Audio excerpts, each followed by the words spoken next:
Assalamualaikum warahmatullahi wabarakatuh. Kami dari kelompok 2 Paralel A angkatan 2023. Di sini kami akan memaparkan alat transportasi kimia proses produksi di industri semen. Alangkah baiknya sebelum memaparkan keseluruhan, kita memperkenalkan diri. Perkenalkan, nama saya Naufal Sarah Jazuli dengan NPM 23006. Nah, 3101009. Saya Desmond Nathaniel Senaga, NPM 23014. Saya Finali Lunurifada, NPM 23017. Saya Gina Alia dengan NPM 23028. Saya Arnesia Husenia Pratama dengan NPM 23036.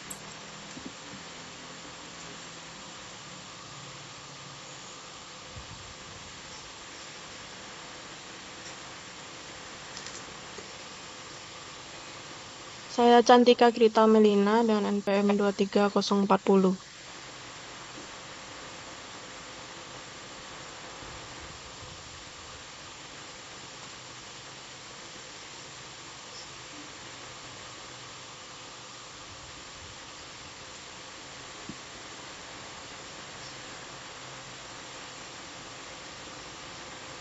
Ini merupakan alur proses produksi semen. Nah, produksi semen sendiri merupakan bahan utamanya itu dari batu kapur dan tanah liat. Nah, untuk batu kapurnya sendiri itu yang pertama akan dibantu dengan alat transportasi dengan belt conveyor menuju hopper. Nah, hopper sendiri itu merupakan alat yang digunakan untuk memecah batuan yang sangat keras. Nah, apabila telah sesuai kapasitas yang telah diinginkan, nah, akan dilanjutkan kemudian ke bed conveyor. Apabila ukuran tersebut belum memenuhi standar, akan ke wobble feeder, kemudian kembali ke hopper.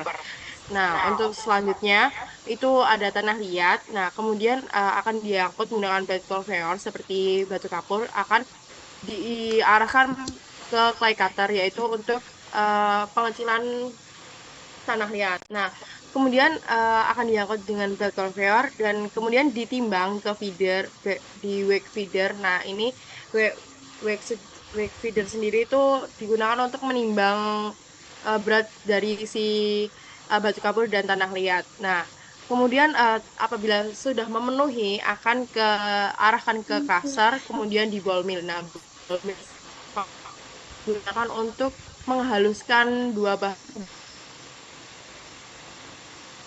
Setelah itu akan diangkut menggunakan bed conveyor.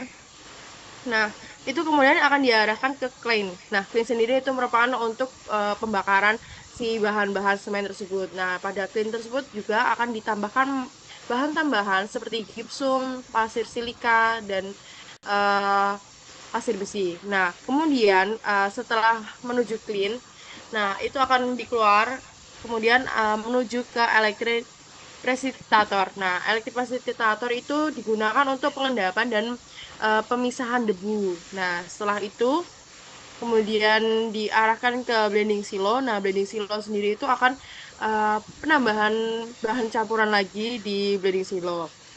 Nah, kemudian setelah blending silo akan ke finish mill. Nah, finish mill itu digunakan untuk bahan pencampuran lagi di bahan-bahan semen. Nah, uh, setelah selesai pencampuran akan dilewatkan menggunakan belt conveyor dan ditimbang ke feeder, di wake feeder. Apabila belum memenuhi standarnya, itu akan kembali lagi ke roll crusher atau finish mill. Nah, setelah memenuhi syarat, akan diangkut menggunakan bed elevator, kemudian di pre-breathing screen. Nah, pada pre-breathing screen sendiri ini merupakan uji untuk uh, suatu pengecilan dari ukuran dari semen tersebut. Apabila telah memenuhi, maka akan ke semen silo dan uh, bisa di packing dan bisa diproduksi. Nah, bisa di next.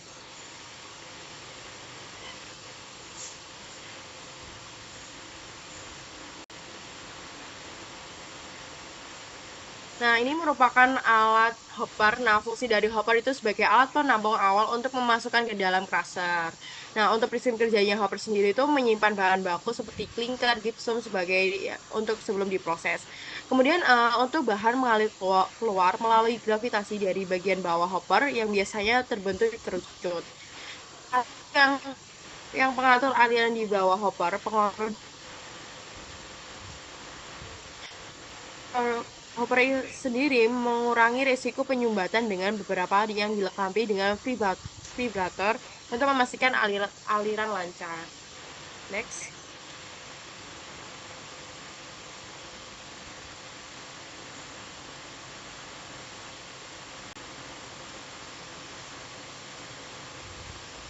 Nah, untuk hopper sendiri mempunyai kelebihan dan kekurangannya masing-masingnya. Untuk kelebihan sendiri itu adalah penyimpanan efisien, yaitu menyediakan ruang untuk penyimpanan bahan baku dalam jumlah besar. Kemudian ada aliran terus-menerus, memungkinkan aliran bahan secara gravitasi yang meningkatkan efisiensi dalam produksi. Kemudian ada kontra aliran, yaitu dapat dilengkapi dengan sistem pengatur aliran untuk mengontrol jumlah bahan. Kemudian ada desain yang fleksibel, yaitu tersedia dalam berbagai ukuran dan bentuk sesuai kebutuhan spesifik pabrik. Kemudian ada pencegahan penyumbatan, nah desain khusus pembuatan dan mengurangi risiko penyumbatan bahan. Kemudian untuk kekurangan hopper sendiri itu ada risiko kebocoran. Nah, untuk risiko kebocoran sendiri bahan baku dapat bocor atau tumpah jika tidak terpasang dengan benar. Kemudian peningkatan ruang, yaitu memerlukan ruang yang cukup besar untuk memasang yang bisa menjadi tantangan dalam ruangan yang terbatas. Kemudian untuk sensitivitas terhadap bahan, kemungkinan ada beberapa bahan jenis yang dapat menyebabkan masalah seperti penyumbatan maupun penggumpalan jika tidak ditangani dengan benar. Nah, untuk faktor-faktor hopper sendiri itu ada jenis bahan baku, desain ukuran, sudut kemiringan, tekanan gravitasi, dan suhu kelembapan. Jenis bahan baku sendiri itu ada kriteria seperti ukuran partikel, kelembapan, dan lain sebagainya yang dapat mempengaruhi aliran bahan. Kemudian desain ukuran, hopper sendiri harus sesuai dengan jenis volume bahan. Nah, untuk sudut kemiringan sendiri itu sudut yang di hopper sendiri itu dapat menyebabkan kebocoran atau penyumbatan. Nah, untuk tekanan gravitasi yaitu gaya yang mempengaruhi aliran bahan di mana peningkatan tekanan dapat membantu aliran. Nah, untuk lingkungan sekitar dapat mempengaruhi sifat bahan di pengumpulan. Next.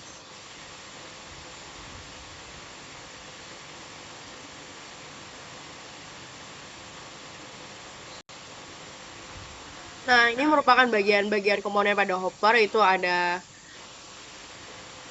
roof, ada silinder barrel, ring siphonor, kemudian ada eccentric hopper, conical hopper, dan support column. Bisa di next.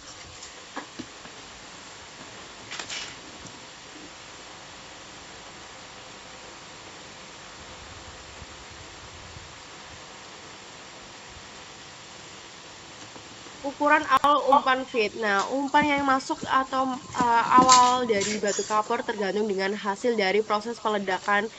Seperti gambar pada nomor 1, ukuran umpan batu kapur, kadar air kurang dari 18, dan gambar 2, ukuran batu kapur, kadar airnya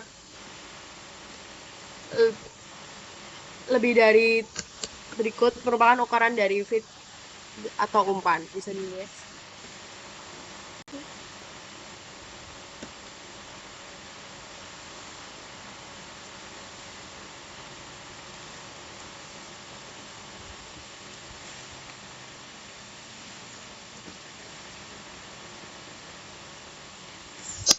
Next.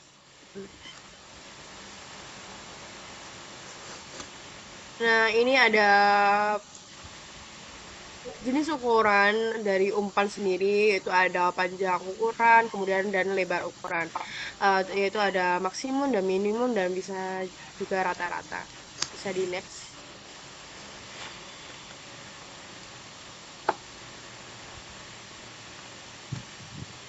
Sekarang untuk tahap pemecahan, yang pertama adalah peledakan batu kapur di area tambang. Kemudian setelah diledakkan itu dituangkan ke dalam hammer crusher. Bongkahan yang masuk akan langsung dipukul oleh hammer dan dibenturkan ke impact wall lining agar bongkahan material batu kapur pecah. Produk reduksi batu kapur yang lolos saringan akan masuk ke dalam descender steel conveyor. Next.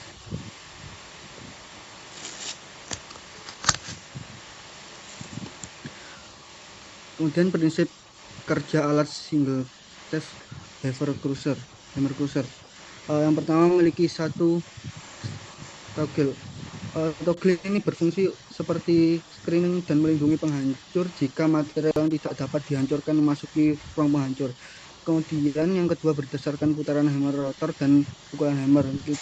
Yang ketiga, feed masuk akan terkena pukulan hammer yang berputar. Kemudian material yang masih kasar akan terbawa kembali oleh hammer yang berputar.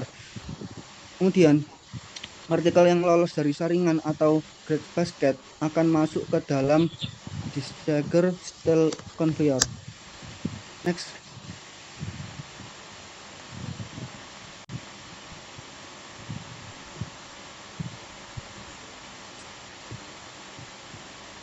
Ini untuk video alat dari hammer crusher. Tolong bisa diputar ya.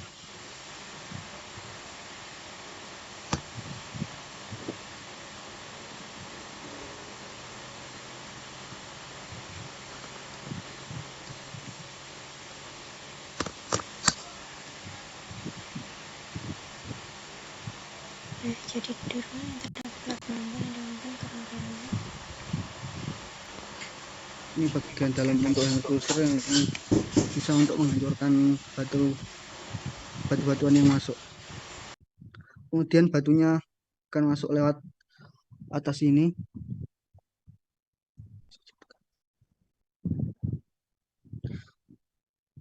Batuan yang masuk akan langsung dihancurkan oleh palu-palu itu, kemudian akan terpecah menjadi kecil.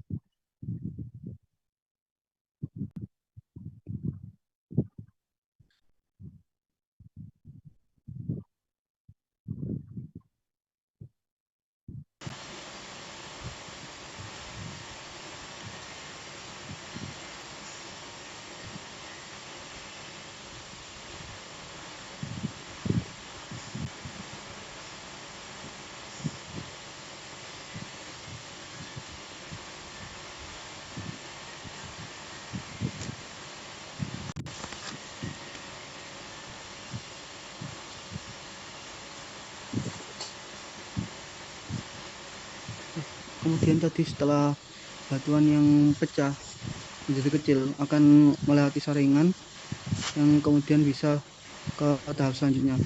Mungkin bisa di next.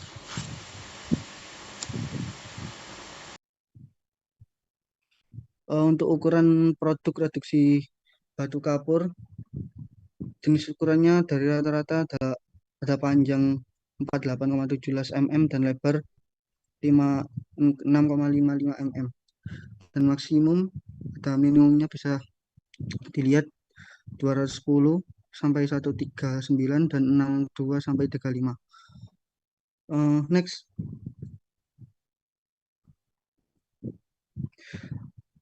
Nah, yang bagian kiri ini ada batu kapur yang sebelum direduksi, dan yang bagian kanan adalah foto batu kapur yang setelah direduksi tadi. Bisa di next.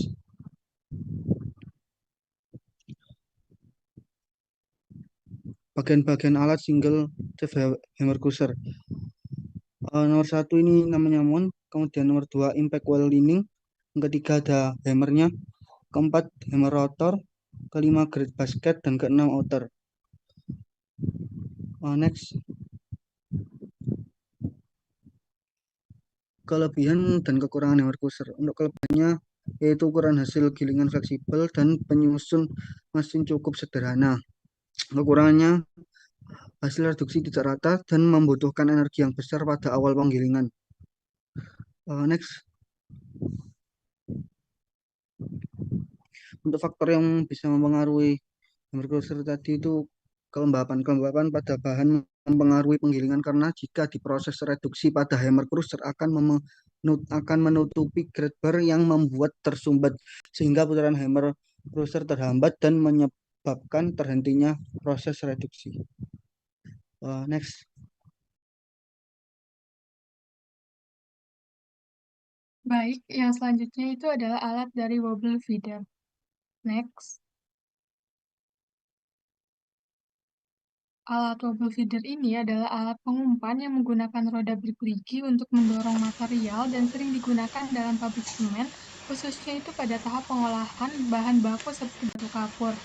Nah, selain sebagai pengumpan, wobble feeder ini berfungsi sebagai penyaring atau ayakan batu kapur sebelum masuk crusher. Nah, batu kapur yang lolos dari ayakan ini akan jatuh ke belt conveyor untuk dicampur dengan bahan baku lainnya.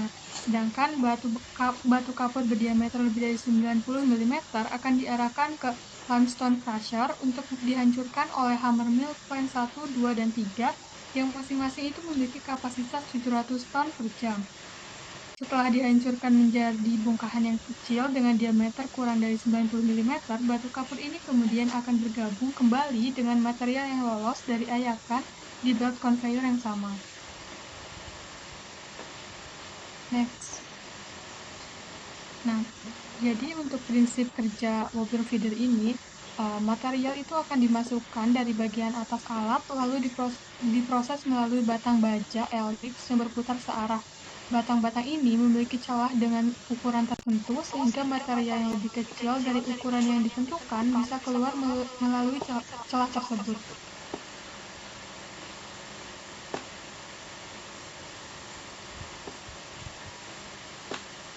Untuk ukuran yang telah sesuai akan keluar itu dari bawah alat wobble feeder sendiri.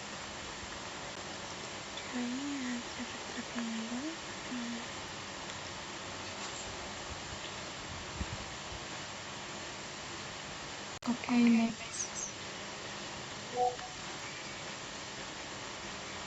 Untuk selanjutnya itu kelebihan dan kekurangan dari wobble feeder. Untuk kelebihannya itu, wobble feeder ini memiliki kapasitas yang bisa kita sesuaikan, yaitu untuk kapasitasnya itu bisa kecil ataupun menengah.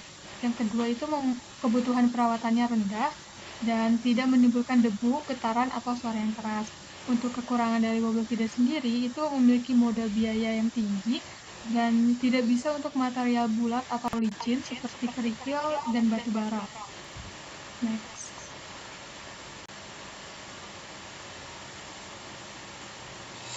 Untuk faktor yang mempengaruhi itu, yang pertama ada jenis material, di mana wobble feeder ini dirancang untuk partikel yang besar, kasar, dan tidak seragam dengan kandungan kelembapan partikel tidak terlalu tinggi.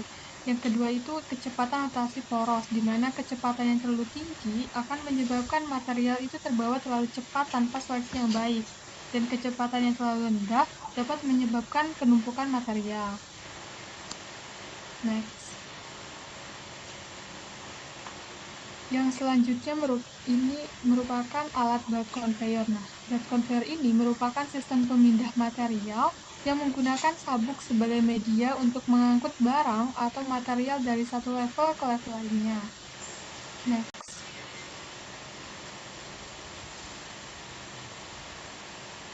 Berikut itu merupakan bagian-bagian dari alat belt conveyor. Next.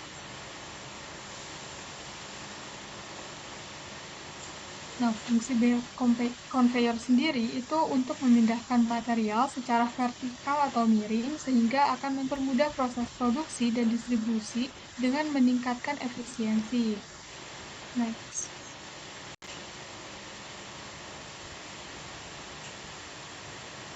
Yang selanjutnya itu adalah prinsip kerja dari belt conveyor. Nah, belt conveyor ini akan mentransport berbagai material melalui bantalan belt yang berjalan sesuai kebutuhan.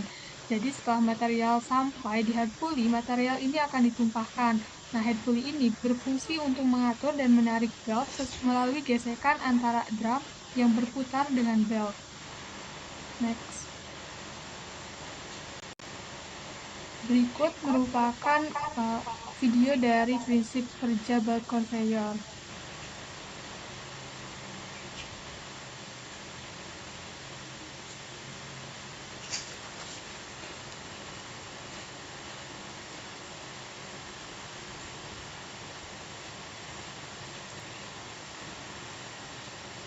Oke, next.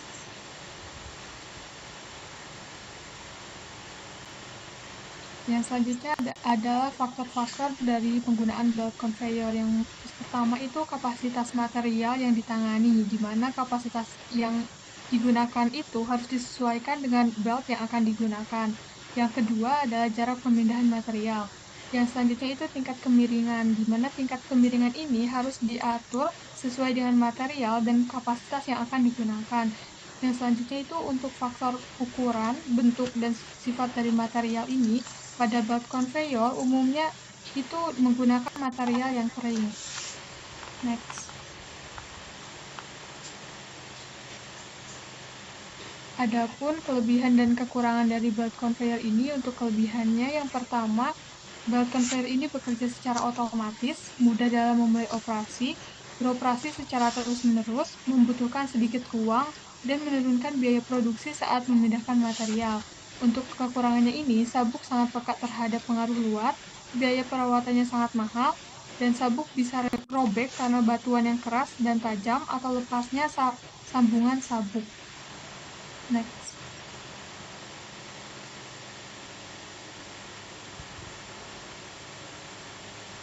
Lalu selanjutnya ada alat clay cutter. Next.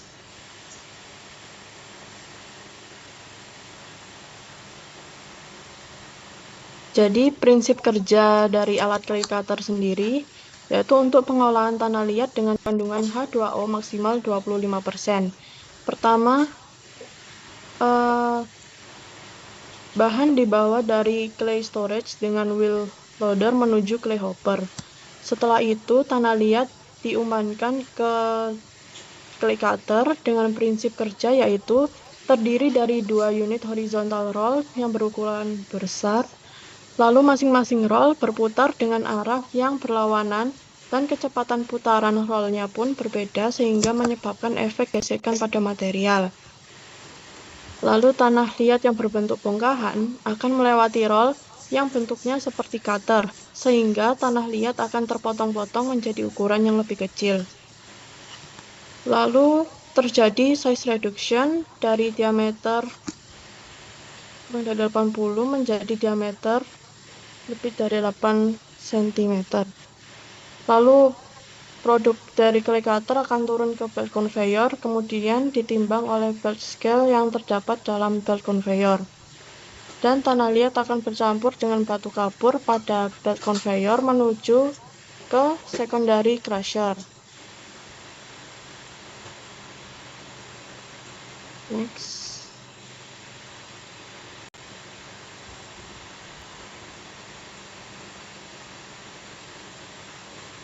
Lalu berikut cara kerja dari alat clay cutter, yaitu bahan dimasukkan dalam feed, lalu terjadi size reduction karena adanya 2 roll yang saling berputar berlawanan arah. Next.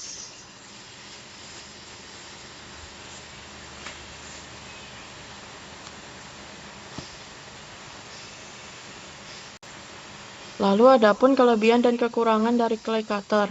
Yang pertama kelebihannya yaitu pemotongan yang dihasilkan 10 kali lebih kecil daripada ukuran semula yang sebelum dipotong.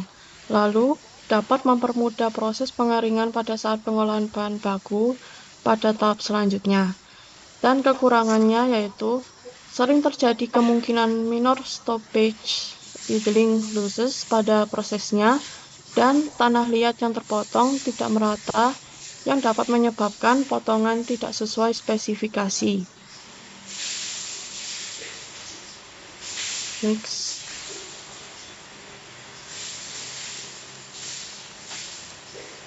Lalu selanjutnya ada alat roll mill. Alat roll mill adalah peralatan yang digunakan dalam proses produksi semen yang berfungsi untuk menggiling dan mengeringkan bahan baku menjadi serbuk campuran bahan baku. Next.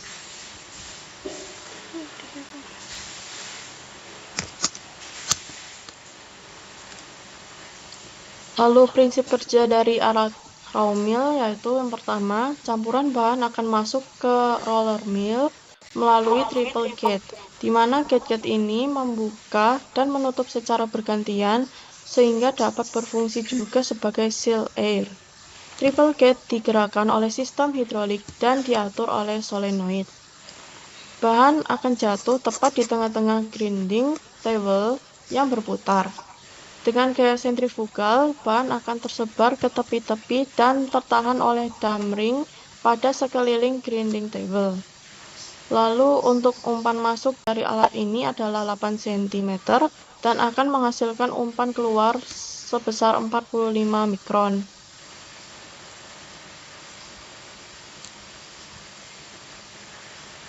Next. Lalu berikut adalah bagian-bagian dari alat raw mill. Ada separator drive, mill outlet, lalu ada separator, ada mill feed inlet, grinding roller, rocker arm, grinding table, gearbox, mill stand, dan hydraulic system. Next.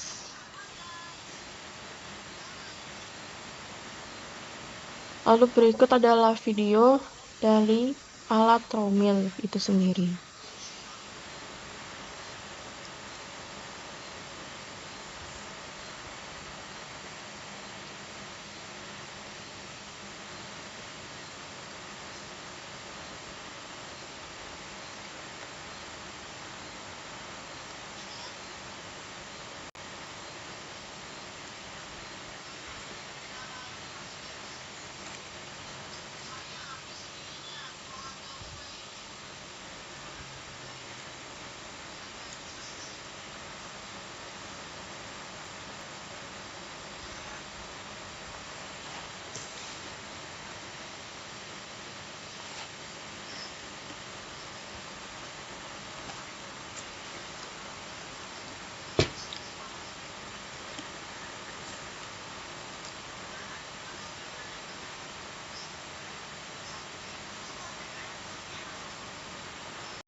Lalu selanjutnya ada kelebihan dan kekurangan dari raw mill.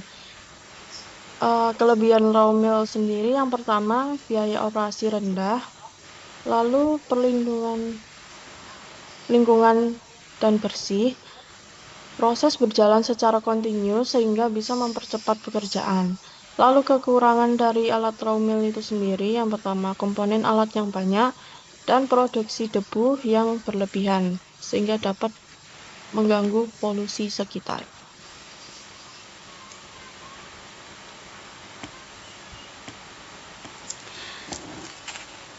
Lalu selanjutnya adalah terdapat alat elektrostatik presipitator. Jadi alat ini biasa disebut dengan ESP, adalah suatu alat untuk mengendalikan atau menangkap partikel debu dengan memanfaatkan polaritas elektrostatik. Next.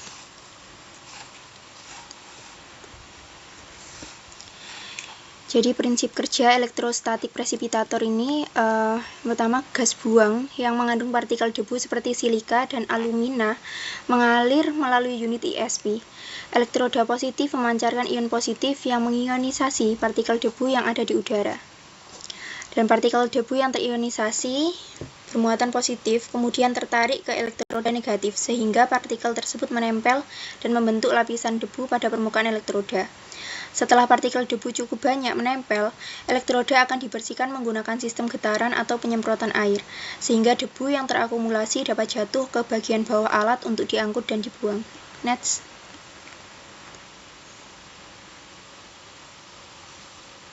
Untuk lebih jelasnya, kita jelaskan di video berikut.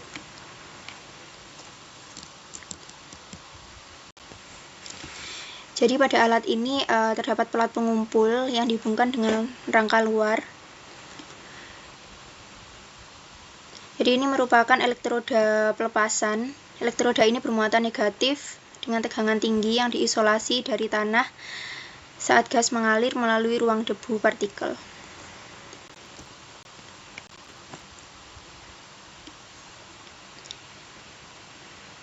dan komponen gas melewati medan energi tinggi dan menjadi terionisasi. Dan hal ini mendorong ion bermuatan negatif menuju ke pelat pengumpul. Next.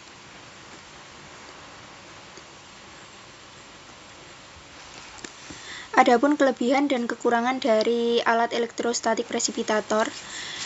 Untuk kelebihan ESP, yang pertama kapasitas yang besar, yang kedua biaya operasional yang rendah. Jadi biaya operasional cenderung lebih rendah dibanding dengan sistem filtrasi lainnya.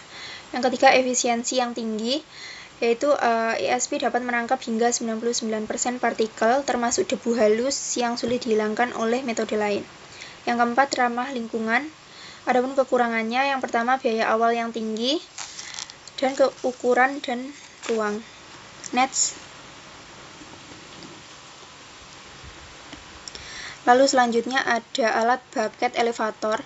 Jadi bucket elevator merupakan alat transportasi yang digunakan untuk memindahkan berbagai material curah dari tempat awal ke tempat yang diinginkan. Jadi elevator membawa material dengan bucket yang akan mengalir ke dalam saluran pembuangan dan berjalan dengan kecepatan tinggi. Next.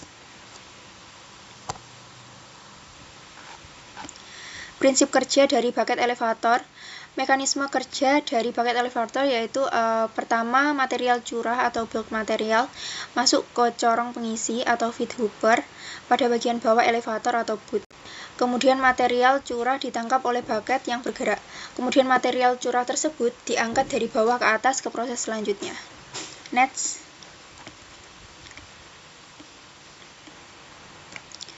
Jadi untuk kelebihan dan kekurangan dari bucket elevator, untuk kelebihannya, efisiensi untuk mengangkut material secara vertikal dari satu level ke level lainnya, yang membantu dalam memindahkan material dalam jumlah besar atau ke ketinggian tertentu. Yang kedua, kapasitas yang besar dan prosesnya yang cepat. Yang ketiga, hemat karena hanya prinsip mekanik yang sederhana. Untuk kekurangannya, penggunaan ruang yang tinggi.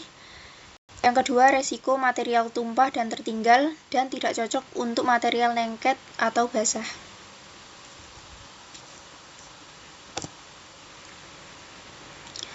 Adapun faktor-faktor yang mempengaruhi, yang pertama jenis material.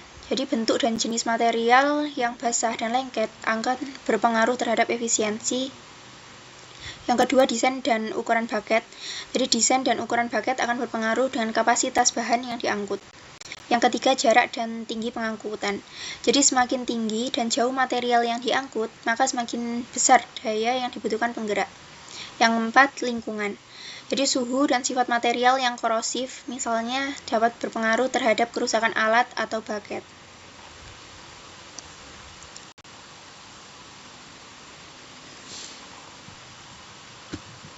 Kemudian ada chain conveyor. Konveyor rantai adalah konveyor yang terdiri dari rantai sebagai komponen utama, yang mana rantai ini dikaitkan dengan papan pembawa atau dengan roda antar, disesuaikan dengan material yang akan diangkut. Oke, next. Prinsip kerja dari chain conveyor. Mekanisme kerja dari chain conveyor didasarkan pada pengguna plat di atas rantai yang bergerak secara terus-menerus untuk memindahkan barang dari satu titik ke titik lainnya. Conveyor bisa ditempatkan di atas permukaan datar atau menanjak. Rantai ini digerakkan oleh sprocket yang dihubungkan dengan motor listrik, yang mana putarannya diturunkan dengan reduction gear. Next. Alasan pemilihan chain conveyor. Kelebihannya yaitu mudah dalam proses pembersihannya, opsi pengangkutan yang serbaguna dan mampu melakukan pengangkutan horizontal, miring, dan berkelok pada satu jalur pengangkutan. Untuk kekurangannya, perawatan dengan pelumasan yang cukup rumit dan suara yang bising. Next. Faktor yang mempengaruhi chain conveyor yaitu geometri conveyor. Bentuk geometri conveyor rantai terhubung erat dengan panjang, lebar, kelokan, dan kemirikan conveyor. Yang kedua, kecepatan rantai conveyor. Kecepatan rantai conveyor sangat mempengaruhi daya motor yang dibutuhkan conveyor. Yang ketiga, pemilihan jenis rantai yang digunakan dapat ditentukan dari jenis dan bentuk bahan yang akan diangkut. Yang keempat, roda antar. Untuk pemilihan roda antar, pada perancangan semua konveyor ini digunakan roda antar yang lebarnya sama dengan lebar rantai. Next.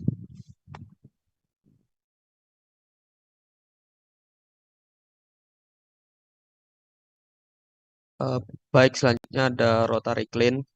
Untuk alat rotary clean ini merupakan alat yang digunakan dalam proses pembakaran, pencampuran, dan penguraian terhadap clean feed yang berupa campuran bahan. Itu ada limestone, tanah liat, pasir silika, dan pasir besi untuk menjadi klinker. Biasanya di dalam rotary clean ini akan terjadi proses kalsinasi di mana campuran bahan yang tadi disebutkan ini akan dilakukan pembakaran dengan suhu 1300 sampai 1500 derajat Celcius untuk melakukan penguraian dan membentuk klinker berupa granul-granul padat yang akan dilakukan untuk proses selanjutnya. Next. Ya, jadi prinsip kerja dari rotary clean yaitu dengan memanfaatkan panas dari burner yang terdapat dari dalam unit operasi. Lalu bahan bahan baku akan dibakar yang melewati rotary clean. Jadi dari clean feed itu dari outlet preheater akan masuk melalui inlet clean. Tenaga gerak dari motor yang akan memutar rotary clean tadi yang membuat feed yang ada di dalam clean akan bergerak dan dibakar untuk melakukan proses kalsinasi dan pembentukan klinker. Bekerja secara counter current. Bisa di next. Ya, ini untuk pembagian zona rotary clean. Ada clean end chamber. Itu biasanya ada pemanasnya atau burner yang akan melewati yang akan menjadi sumber panas yang akan melewati feed dalam clean. Lalu ada motor untuk melakukan penggerak, preheating zone itu untuk sebelum pemanasan, lalu burning zone untuk tempat pemanasan, lalu nanti akan terjadi pembentukan klinker yang ada di zona kuning ini. Bisa dilanjut. Ya, jadi untuk kelebihan dan kekurangan dari rotary clean itu ada kelebihannya. Yang pertama, reduksi lebih mudah terjadi karena adanya dilusi karbon dioksida di sekitar biji besi.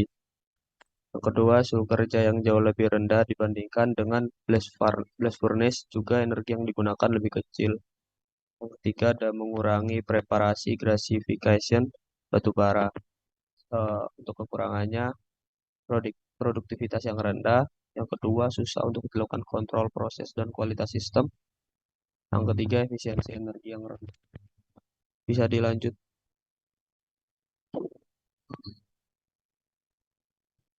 Dan selanjutnya ada alat grade cooler. Jadi setelah klinker yang sudah terbentuk dari rotary clean, itu nanti akan dilakukan proses selanjutnya di homogenizing silo di sini untuk dicampur. Tapi sebelum dimasukkan ke silo tersebut, biasanya dilakukan pendinginan dalam grade cooler. Jadi bahan yang sudah dipanaskan tersebut, yang biasanya suhunya itu sangat tinggi, setelah keluar dari rotary clean, bahan yang panas tersebut dimasukkan ke pendingin atau grade cooler untuk didinginkan dahulu sehingga suhunya bisa menjadi turun sekitar 100 derajat sehingga untuk dilanjutkan ke proses selanjutnya itu tidak merusak dari alat tersebut. Bisa dilanjut.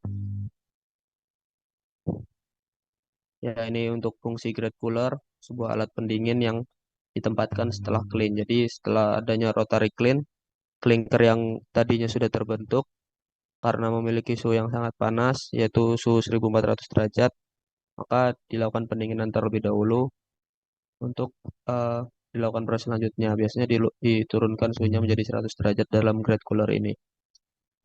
Next. Untuk faktor yang mempengaruhi dari efisiensi grade cooler, yang pertama ada kondisi klinker. Tentu saja klinker yang sebelumnya terbentuk dari proses kalsinasi di rotary clean itu berpengaruh terhadap efisiensinya. Yang kedua, fase air tidak terdistribusi sempurna, di mana kalau misalnya air yang tidak terdistribusi sempurna itu akan mempengaruhi dari suhu yang dari klinker yang bisa berbeda-beda. Yang kedua ada speed grade. itu adalah kecepatan dari grid coolernya itu tadi. Bisa dilanjut.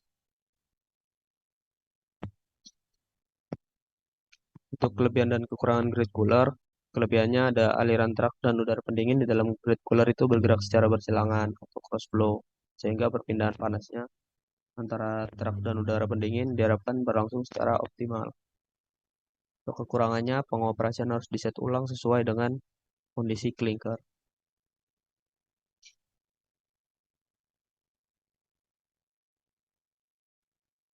Kemudian ball mill.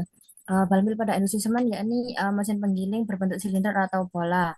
Fungsi dari ball mill ini untuk menghancurkan dan menggiling bahan baku semen seperti kapur, silika, alumina atau besi oksida yang masih berbentuk bongkahan batu atau yang masih berbentuk besar gitu. Terus alasan memilih ball mill ya ini pada proses produksi semen mengharuskan pencampuran bahan baku yang baik dan homogen untuk mendapatkan semen yang berkualitas tinggi. Jadi ball mill ini menjadi pilihan yang efisien dalam proses produksi pada industri semen.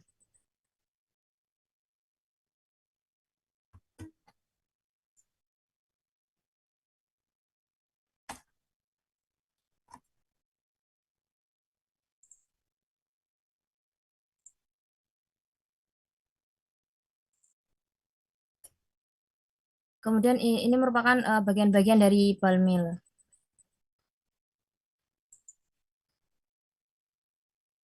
Prinsip kerja dari ball mill yakni melewati dua tahap penggilingan yakni pada kompremen 1 dan kompremen 2. Umpan yang dimasukkan pada ball mill dimasukkan pada bagian atas. Kemudian produk yang keluar dari ball mill ditransportasikan melalui air slide, kemudian dimasukkan ke dalam separator untuk dipisahkan antara partikel yang halus dan partikel yang kasar. Partikel halus memiliki ukuran 45 mikron dan partikel yang halus memiliki ukuran diameter sekitar 35 mikron. Kemudian produk yang kasar tadi akan jatuh dan digiling kembali di bilmol. Kemudian produk yang halus akan dimasukkan ke dalam siklon untuk dipisahkan antara gas dan semen. Produk berupa semen akan masukkan ke silo dengan menggunakan ice slide untuk ditampung dan produk berupa gas akan keluar menuju bak filter sebagai penangkap debu-debu yang masih terbawa gas. Debu tersebut kemudian dikirimkan ke silo melalui air slide, sedangkan gasnya dibuang ke lingkungan. Berikut merupakan prinsip kerja dari alat ball mill. Device capable to crush and transform large hard materials into fine powder. A ball mill is a cylindrical machine generally used for mashing and crushing paints, ceramic materials, ores, and other hard materials. Feed material, dust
Kemudian faktor yang mempengaruhi proses pada ball mill yang pertama yakni ukuran partikel bahan baku. Ukuran partikel sangat berpengaruh pada efisiensi penggilingan. Semakin besar ukuran partikel, maka waktu penggilingan akan semakin lama dan energi yang dibutuhkan juga semakin meningkat. Kemudian yang kedua yakni kecepatan putar. Jika kecepatan terlalu lambat, maka proses penggilingan tidak akan optimal dan energi tumbukan dari bola-bola tidak cukup besar. Namun jika terlalu cepat, bola cenderung terperangkap pada dinding sehingga proses penggilingan tidak terjadi secara efektif. Kemudian kekerasan pada bahan baku. Jika komposisi terlalu keras, maka akan membutuhkan lebih banyak energi dan waktu penggilingan dibandingkan dengan bahan yang lebih lunak. Selain itu ada kepadatan muatan bahan. Semakin padat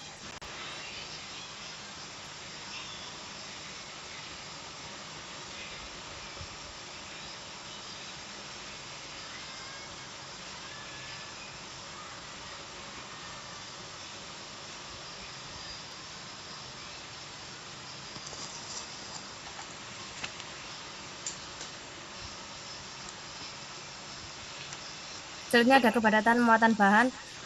Jika muatan terlalu sedikit, maka bola yang masuk tidak akan cukup efektif menghancurkan bahan baku. Sedangkan jika terlalu banyak, maka akan terjadi overfilling yang menyebabkan bola tidak bergerak secara bebas.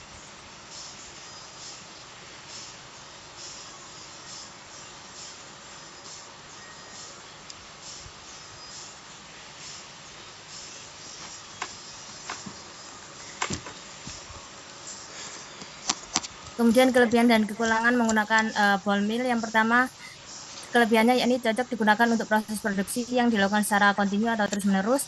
Kemudian bisa digunakan untuk semua jenis material dengan kepadatan tinggi.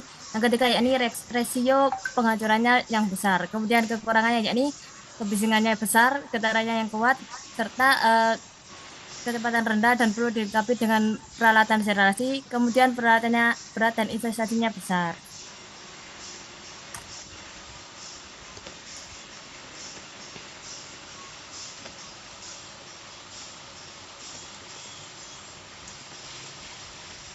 Selanjutnya ada vibrating screen, yakni alat yang digunakan untuk memisahkan material berdasarkan ukuran partikel dengan cara bergetar.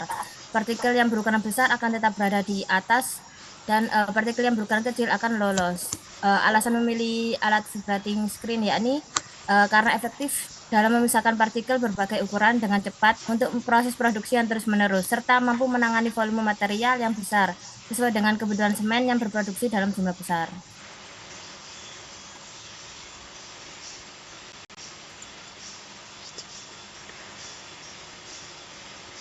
Berikut merupakan prinsip dari alat vibrating screen.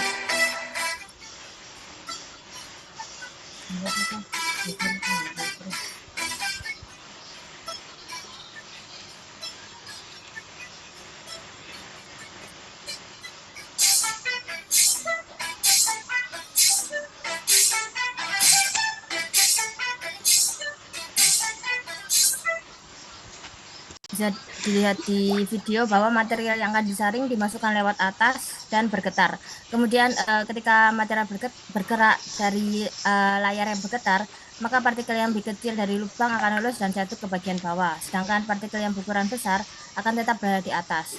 Kemudian hasil gilingan ini dimasukkan ke dalam vibrating screen dan mengalami proses pengayakan. Kelebihan dan kekurangan menggunakan vibrating screen. Kelebihannya yakni yang pertama, efisien dalam memisahkan partikel berdasarkan ukuran sehingga dapat memastikan kualitas bahan yang konsisten dalam proses produksi pada industri semen. Kemudian yang kedua, mampu memproses volume material yang besar dan tepat, serta cocok dalam industri semen yang membutuhkan produksi dalam skala yang besar. Kemudian yang ketiga, mudah untuk dibersihkan dan dirawat, serta hemat energi karena getaran yang dihasilkan hanya pada bagian atas layar, bukan dari keseluruhan sistem.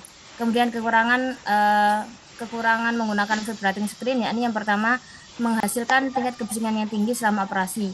Yang kedua yakni jika terlalu banyak material yang masuk dalam waktu bersamaan, maka efisiensi pemisahan akan berkurang. Kemudian yang ketiga yakni kurang efektif dengan material dengan kelembaban tinggi karena dapat menyumbat lubang layar pada vibrating screen.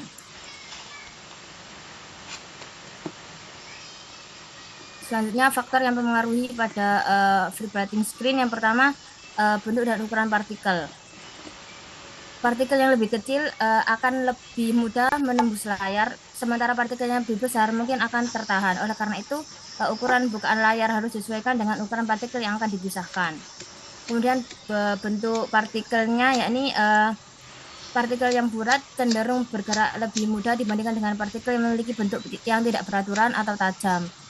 Kemudian yang kedua yakni kemiringan layar. Sudut kemiringan layar mempengaruhi kecepatan aliran material dan waktu kontak antara partikel dan layar. Kemiringan yang besar dapat meningkatkan kecepatan aliran, tetapi juga dapat mengurangi waktu yang diperlukan partikel untuk melewati layar. Sebaliknya, jika kemiringan yang kecil, maka akan memungkinkan partikel memiliki lebih banyak waktu untuk berpindah dan terpisah, tetapi dapat mengurangi kecepatan pemisahan. Kemudian yang ketiga yakni jenis material. Jenis material yang akan dipisahkan seperti mineral, biji, atau produk industri pada lainnya memiliki karakteristik yang berbeda. Material yang lebih berat mungkin memiliki kecenderungan untuk tertahan lebih lama di layar, sedangkan material yang lebih ringan cenderung lebih cepat melewati layar.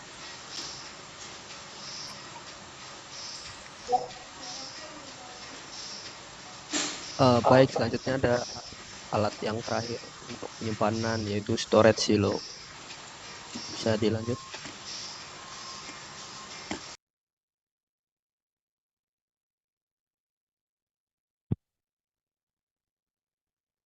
Ya, untuk storage silo ini, jadi storage silo itu biasanya sebuah bejana, di mana bejananya itu dilakukan untuk melakukan penyimpanan dari produk semen yang sudah dibuat dari screen. Jadi setelah dilakukan screen pengayakan produk semen yang memenuhi ukuran partikel yang sesuai untuk didistribusikan itu biasanya ditampung di storage silo ini sebagai tangki penyimpan. Jadi biasanya di storage silo itu ada pressure valve di mana ini untuk mengatur dari tekanan yang ada di dalam storage silo. Untuk level indikator ini mengatur tinggi dari storage silo. Untuk kontrol panel ini sebagai kontrol dalam tangki storage silo. Bisa dilanjut. Ya, jadi seperti yang tadi disebutkan, untuk pengertian silo sendiri, silo itu sebuah bejana berbentuk tegak lurus yang digunakan untuk menyimpan bahan padat yang dapat mengalir seperti serbuk atau butiran. Biasanya bahan material dari silo itu adalah stainless steel, seringkali berlapis enamel dengan bagian bawah yang berbentuk kerucut untuk memudahkan dalam melakukan pengeluaran dari bahan. Fungsi silo itu sebagai penyimpan bahan-bahan padat seperti semen, pupuk, atau bahan sintetis. Pengisian silo dilakukan menggunakan peralatan transportasi khusus dan bahan dikeluarkan melalui lubang yang ada di bagian bawah yang berbentuk kerucut tadi, yang biasanya terhubung dengan unit penyedot. Jadi prinsip kerja dari silo itu biasanya silo diisi melalui bagian atas, sementara untuk melakukan pengeluaran bahan itu dilakukan melalui lubang yang berbentuk kerucut di sisi bawahnya. Desain kerucut ini bertujuan untuk membantu mempermudah aliran bahan. Jadi tidak ada yang tersumbat di sudut-sudut gitu, karena dia kan ada kayak mengerucut ke bawah gitu. Jadi mungkin bisa dilanjut.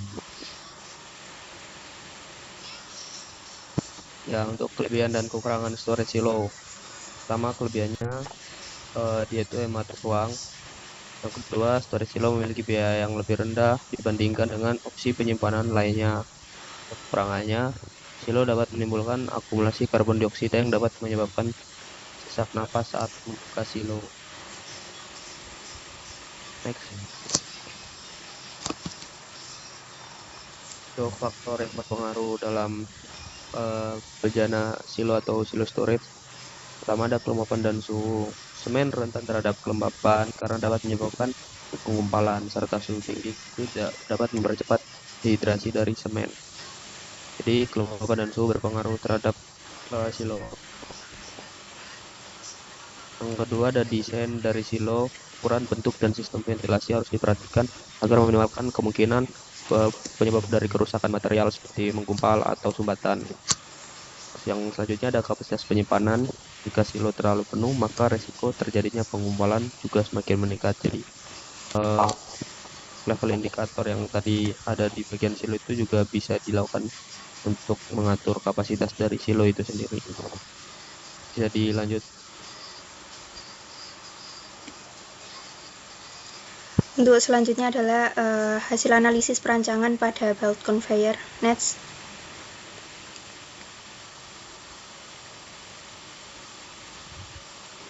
Jadi perkiraan maksimum kemiringan pada belt conveyor. Jadi semen dengan bulk density 94 pon per feet cubic sebanyak 1.600 ton per jam ditransportasikan menggunakan belt conveyor secara horizontal dengan jarak 1.300 feet dengan kemiringan 20 derajat. Nah, berikut perkiraan maksimum kemiringan pada belt conveyor.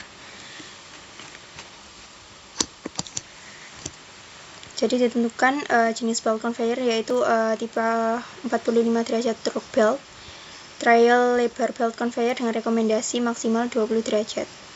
Next.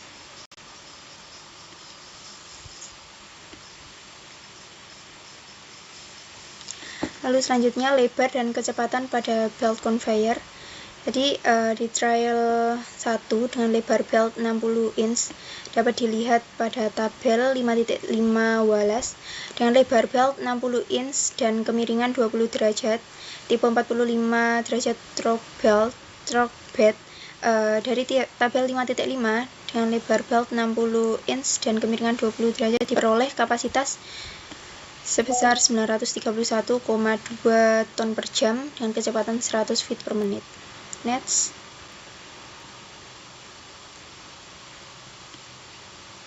Untuk selanjutnya adalah rekomendasi maksimum kecepatan pada belt conveyor. Jadi setelah itu dilakukan pengecekan pada tabel 5.5b dengan lebar belt 60 inci dengan jenis material semen Portland yang termasuk dalam limestone ore karena berbentuk bongkahan dan kecepatan maksimum 550 feet per menit. Ini bisa dihitung yaitu 1600 yaitu kapasitasnya dibagi 931,2. Ini kapasitas pada tabel dikali 100 feet per menit sama dengan 171,8 feet per menit.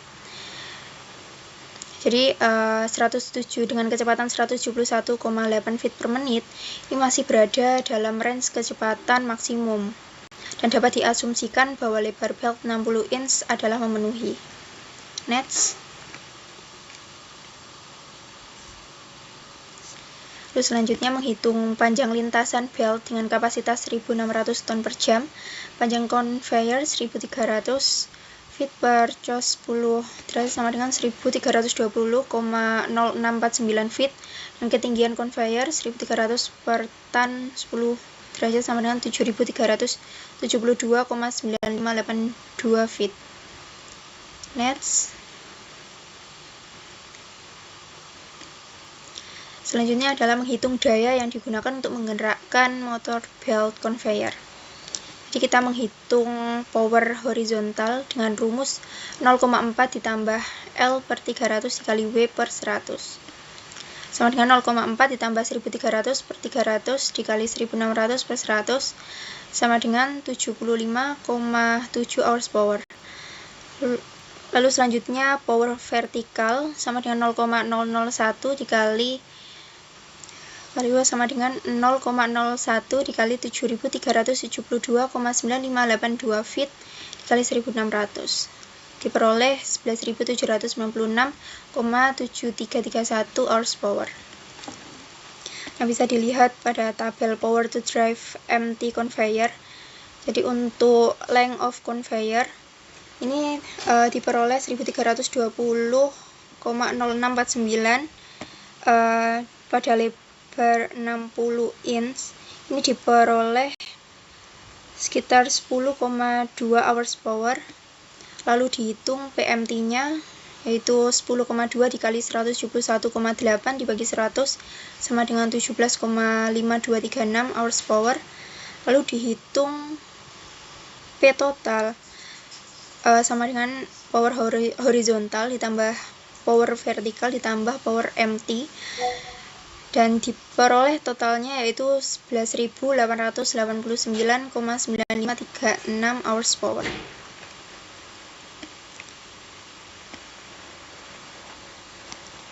Next.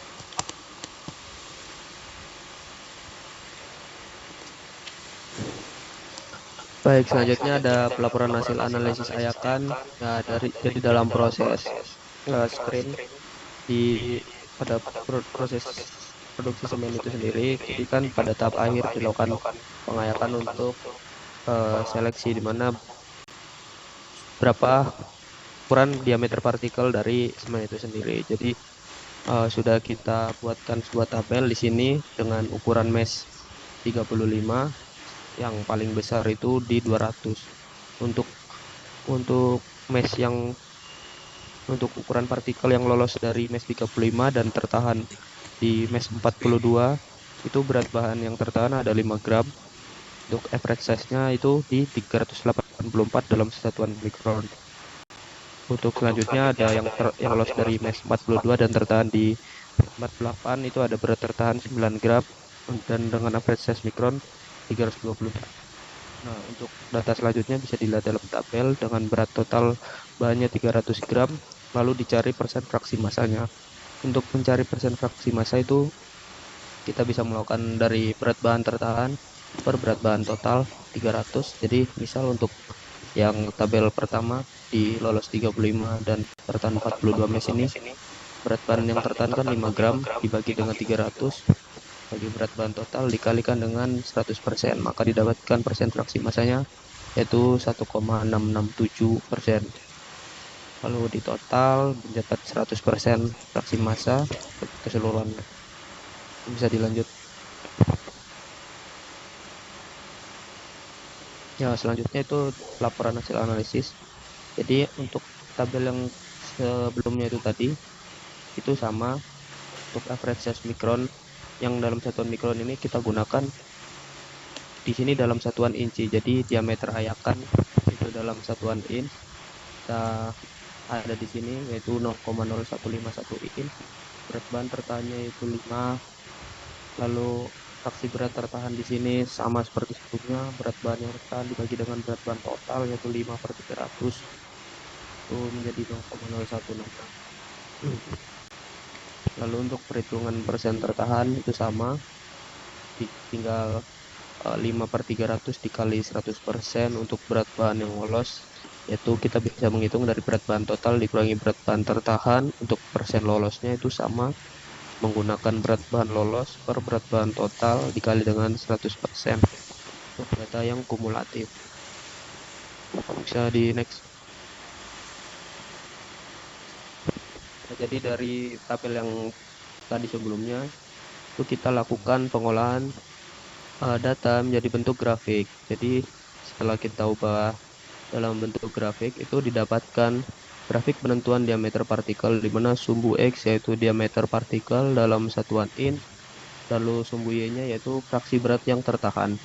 Jadi untuk diameter partikelnya itu kita ambil dua titik yang paling tinggi, atau misal kita lihat dari titik maksimumnya sendiri, di mana di sini ukuran partikel yang paling maksimum atau paling banyak itu ada di 0,049 inch dengan fraksi berat di 0,33 kurang dari 0,35 fraksi beratnya. Jadi yang paling banyak itu di ukuran partikel 0,0049 inch.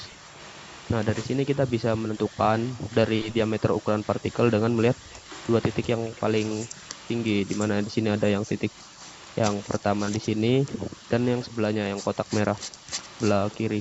Nah, jadi kita bisa tentukan diameter partikel dari grafik ini, mana ukuran partikelnya itu lebih besar atau sama dengan 0,0037 inch dan kurang dari atau sama dengan 0,0049 inch.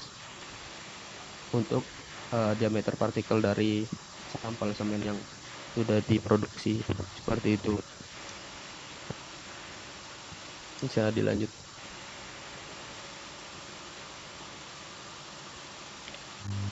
Ya, sekian pemaparan dari kelompok kami, kelompok 2, tentang industri semen, menjelaskan tentang alat industri yang ada di sini, melalui ada alat sieving, screening, alat pengecilan ukuran, size reduction, alat transportasi, dan juga perancangan bed conveyor, dan laporan hasil analisis ayakan.